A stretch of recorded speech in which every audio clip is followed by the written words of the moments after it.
Miracle Day. Yes. Nobody can die. But Yes. there's a big change for Jack, isn't there? There is a big change for Jack, and I know it's already out there. I hate saying it because I didn't want to be the one to spoil it, but everybody becomes immortal, and Jack becomes mortal. So it's a completely new dynamic. Jack has always been dealing with his immortality in ways that he's had to look at and things that he's had to do, and he's never thought really anything about it.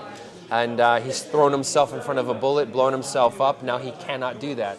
He has to rely on other people to, he's still a hero. He still goes for it, but knowing that he could be in harm's way. And that first realization in episode 1 when something happens to him and he kind of looks and he goes, my arm's hurting. He's never hurt before. So there's an element of fear that comes with all of that knowing he can die. So he's experiencing all new things. So it's a really interesting arc that Jack is taking this year, and literally anything can happen in this series. Now, Torchwood seems like it relaunches almost every series. Do you think the show's sort of finally found its identity? I think we found our identity in when we were doing Children of Earth. And it was we started out on a small digital channel, BBC 3.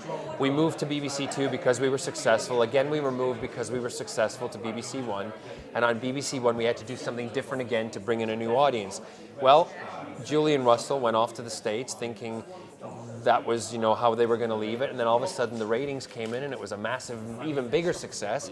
So we had to change again. And what better way to go global and collaborate with the Stars Network, with the BBC, to bring, to be blunt, a bigger budget, a different energy to it, but keeping the same core solid base that the fans know and love that makes Torchwood, and then doing something different that will bring a new audience in. We first started doing Torchwood as a small show that was a spin-off of the mothership, Doctor Who. And it has turned into this global phenomenon, and our fan base is truly global, and that means that our stories have to be truly global. Now, you've heard me say global 3 times. That's code. That's all I'm going to say. You'll understand episode 9.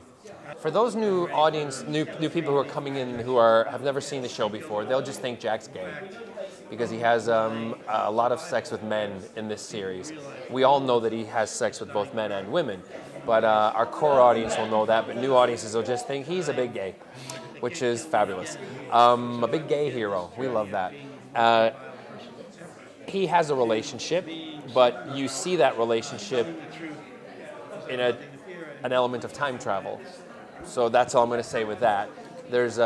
We look into his past, and you see a relationship that makes Jack who he is.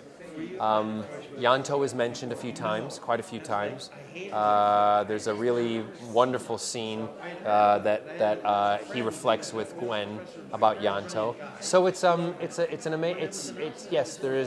there's sex, full-on naked sex. I'm naked.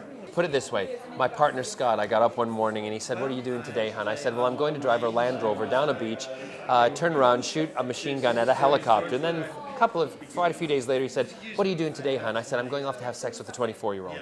See you later. So it's the dream job. I get to shoot in more ways than one. Now, Russell has sort of hinted that this might be his last series of Torchwood. Can you see the show continuing without him? Would you be interested in returning without him? I would always have to say that Russell, no matter where he goes, will always be somewhat involved. And if that's what Russell has said to you, he hasn't said anything to me about that yet. So I can't confirm or deny that. But if Russell were to move on, he would put someone in his place who would be confident, and the team of writers that we have in the States who have come from Buffy and a lot of other shows, they know the show, they love the show, they love Jack. I would stay with it, and as long as the stuff stays true to Jack Harkness, I will be with it, and as long as I feel that I'm still able to get something out of it. Because really, there wouldn't be a Torchwood without Captain Jack, would there? No. And there's been a bit of talk recently about Jack coming back to Doctor Who. How likely do you think that really is? I don't know, but I'll tell you this, the 50th anniversary is coming up, and I would love to be a part of it. I think it would be sad if Jack wasn't a part of it. This is my personal opinion. This has nothing to do with the BBC or anything, but I know I've mentioned it to Russell. I know Russell thinks it's a great idea. I know that Stephen Moffat has spoken to me about it briefly and said it's a great idea. It's just up to BBC Drama whether they want me to come back into Doctor Who, and I think then if you need to send emails and write to them, you just send it to Ben Stevenson at BBC Drama. Okay, brilliant. There you go.